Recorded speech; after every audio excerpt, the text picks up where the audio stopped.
Good morning, good evening, good afternoon, whatever time of the day it is that you're listening to this. My name is Yvette Wanzu, and welcome back to the Walking with Wanzu podcast. How are you? How have you been? Has life been kind to you? It's been treating you good?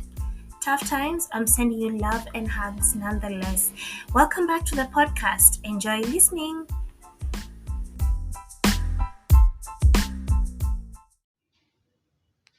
Hi guys, happy International Women History Month. Okay, that's what March is.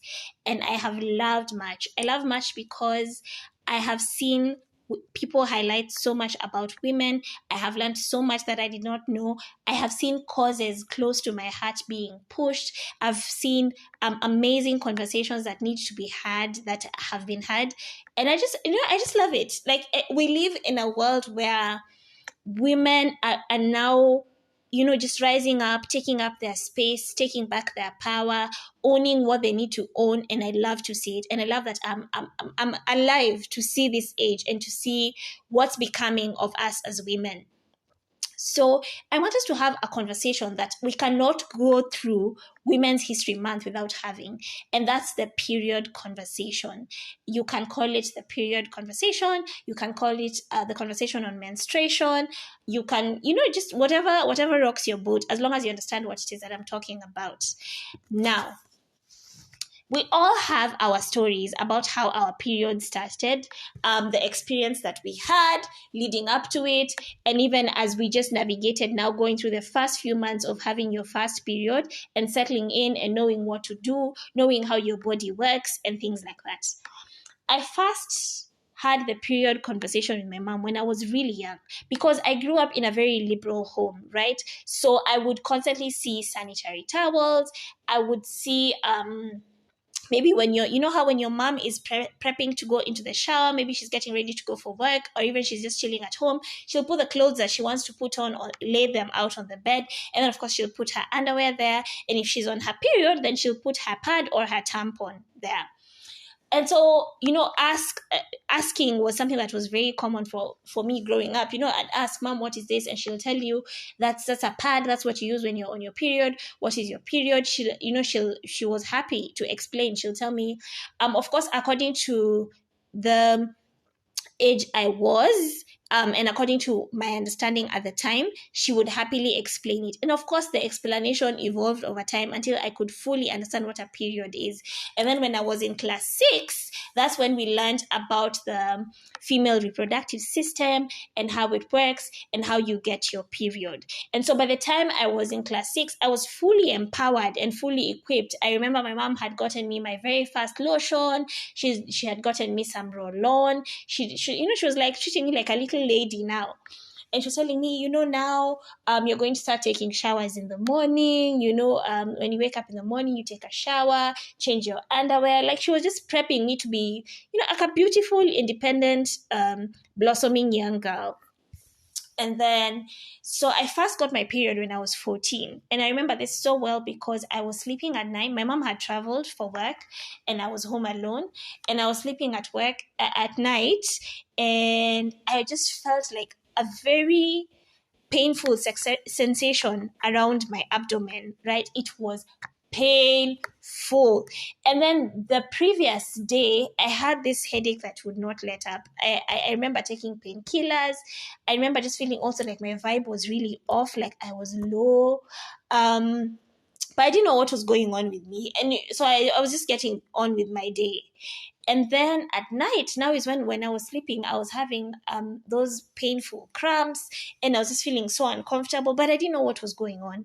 And then because I didn't wake up to go to the loo at night, it's only till in the morning that when I woke up, I saw that I had stained my pajamas, I had stained the sheets. So my period had come. And because I was fully equipped, all I did was I woke up, I got up, I put on my pad, I washed whatever it was that I had soiled and stained, and then I just went on with the day. And then because I have very painful cramps. And so as the day progressed, I remember that, mom normally takes painkillers when she's having cramps. So I just went and got some paracetamol and I was good to go. So that's how I started my period. Nothing too crazy, nothing too insane. And so I want us to lead into the second part of the conversation, which is period shaming. I don't know why. I don't know why this is so triggering to me. And I realize that I have the privilege of growing up in a very liberal home.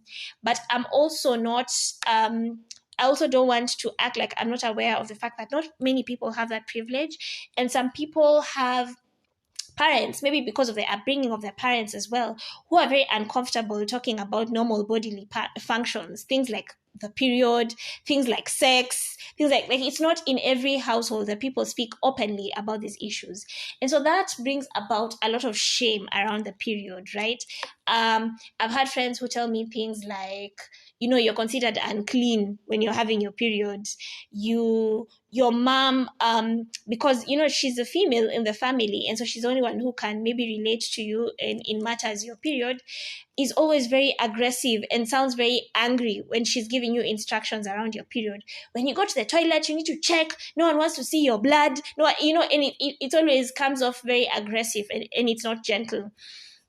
I think my first instance of period shaming that I would say I saw was a few of my friends and even family who would tell me of experiences where when they were in school, they stained their dresses. Because, of course, this is your first time putting on a sanitary towel, if that's what you're using, because that's what a lot of young girls use. And like, you don't know how to act. So maybe you could sit and you have a slip up and you stain your dress, or you stain your skirt, or you stain your uniform, in short. And I had stories of people who are very close to me telling me things like, the teachers were so mean to me. They were telling me, Kwani, you don't know how to act. Kwani, you're the first one to have your period. Why are you always staining your dress? Instead of coming through from a point of compassion and trying to find out, is this girl's flow a bit too heavy than what she was anticipating? Is she using the right kind of sanitary towel for the kind of flow that she's having? And I think we just need to approach people the period conversation from a very also empathetic and understanding point of view.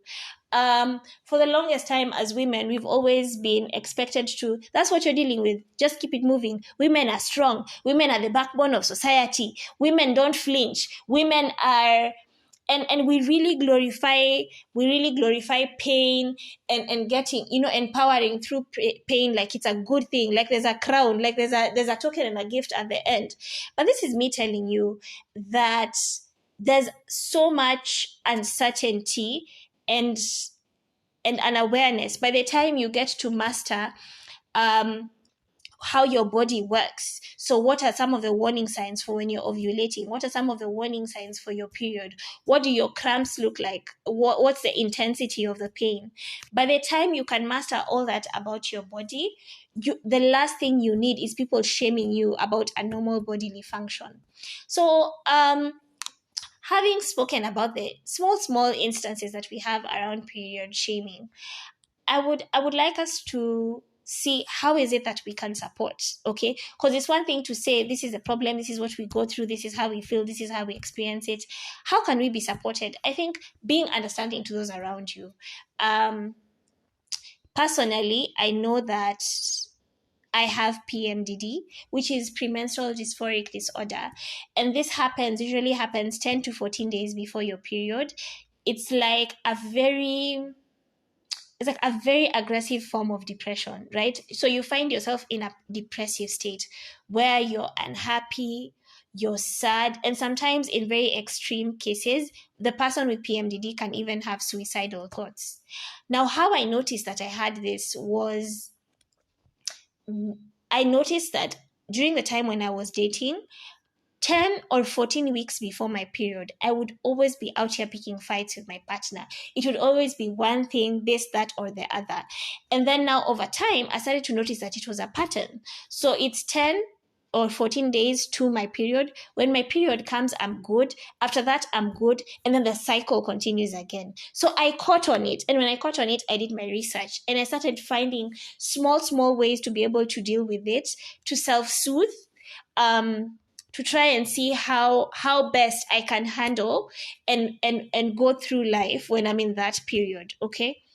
So how we can support people is just by trying to be understanding, man. If someone is in pain, ask them, are you okay? Have you taken painkillers? Some of us, even in 2023, and with the way life is right now, I mean, everything is off the roof. Prices of basic commodities are really skyrocketing, right? Sometimes someone is just moody because they're on their period and they don't even have enough sanitary towels, or they don't even have sanitary towels a lot. And this brings me to the conversation on period poverty. It's there are households that have to have a conversation between, do we buy maize flour, or do we buy your sanitary towels? Do we buy food today, or do we get you your sanitary towels? Like, people are having to pick between very basic things that they need to be able to function, and see what they can prioritize over the other. And so period poverty is real, and it's even considered a privilege, which is so sad to say, that a normal household that can afford to buy basic food and even buy toiletries and buy sanitary towels is quite a privileged household, right?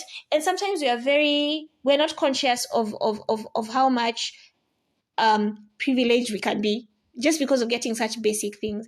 And the people out here, I've seen statistics and even just stories going out that is incredibly heartbreaking, of people, of young girls who even got pregnant trying to find money to buy sanitary towels. Okay, so if you're in a household where, I mean, it's not doing the best, maybe you're living under $1 a day, that's not a household that you expect for them to be able to prioritize buying sanitary towels. So these girls often feel the need to go out and try and get it from somewhere else. And they can find themselves in very compromising and dangerous situations. So if you're in a situation where you can give back, try and contribute. And usually, I don't know why we're always looking out to these big causes. Sometimes it's just the people around you. Sometimes it's that neighbor. Sometimes it's that person it's that family that you see on your way to school or on your way to work. Sometimes it's your workmate, okay? Sometimes it's your classmate, it's your schoolmate, it's the people around you who are struggling, but you're choosing to be oblivious to that and go out and start looking for big organizations, charitable organizations to contribute to. Please look around you. Identify girls that you can help and you can support. Just buying a pack of sanitary towels can make such a huge difference in some people's lives. I mean, especially if you have a painful period, like when you're cramping and you're not at your best and your moods are all over the place, just the simple act of someone getting you enough sanitary towels can really change the game for you. And this is not only limited to men, okay? I want it to women. I'm sure that men can also do it. At my previous workplace, in the month of March, we had endeavored to support a particular community by buying sanitary towels. And it was so good for me to see the men coming on board. And because I was the person spearheading this particular initiative, I reached out to the men and I told them, even if you feel uncomfortable going out, because I was very clear that I didn't want cash donations. I wanted people themselves to come in with the sanitary towels. So I told the men, if you're feeling uncomfortable about, going into the store and buying the sanitary towel, and I'm happy to take the money and go and buy and show it to you. And we just support. And the men around you, I think people could use support, especially if it's your significant other. Make her a nice meal, give her some hugs, reassure her. It's a bit of a tricky time. And I know sometimes when we talk about how it is like when girls are on their period, sometimes it can come across, because it's not something that men experience. It can come across exaggerated and you don't kind of understand it. But trying to understand and trying to be there and to be helpful and to be supportive during that time is really quite something. So what is the way forward? Women, can we just change the narrative? Can we stop being blind to conversations that we need to have with our daughters, with our nieces, with our nephews, and with small girls around us? Let's empower our girls. Let's talk to them. Let's have the period conversation early enough.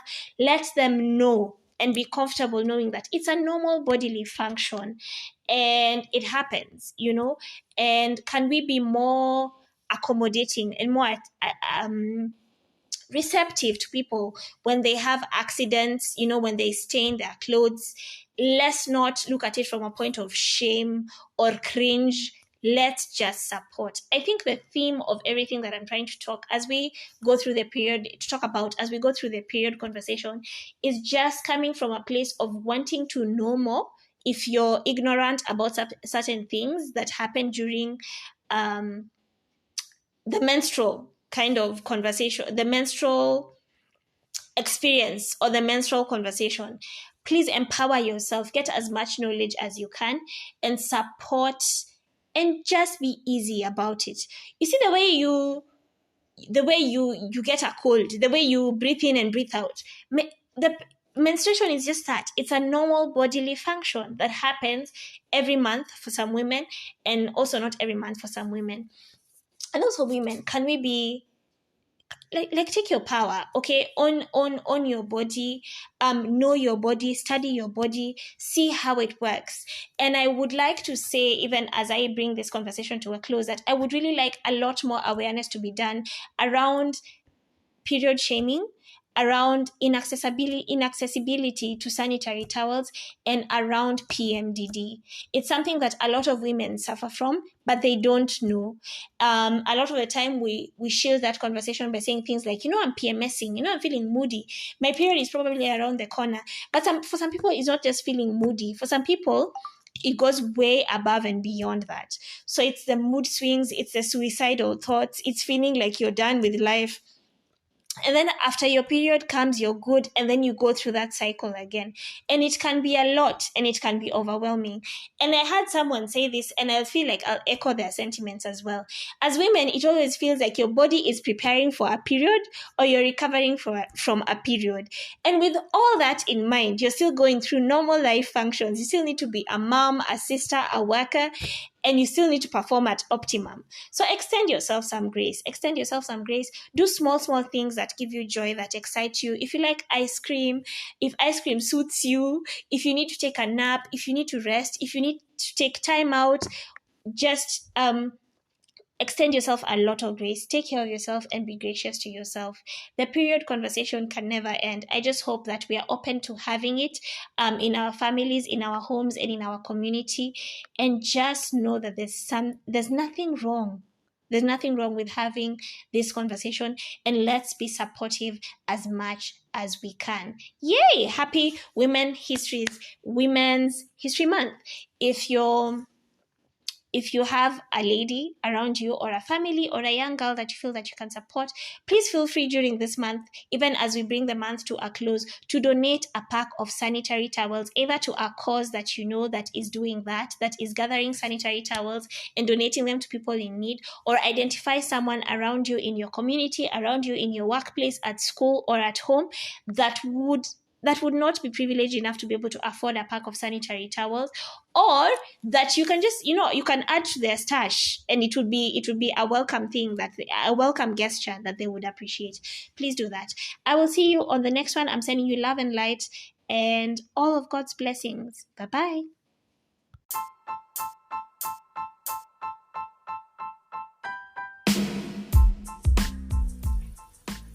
Thank you so much for listening to today's episode and being part of my journey. I would love to hear from you. Find me on Instagram at Yvette Wanzu. Find me on Gmail at tewanzu@gmail.com. Feel free to write to me so that we can interact and get to know each other a little bit better. Thank you so much for being part of my journey and for walking with me and doing this thing called life with me. See, we just do life together. Have a good one. Sending you love and light, and I will see you on the next one. Bye.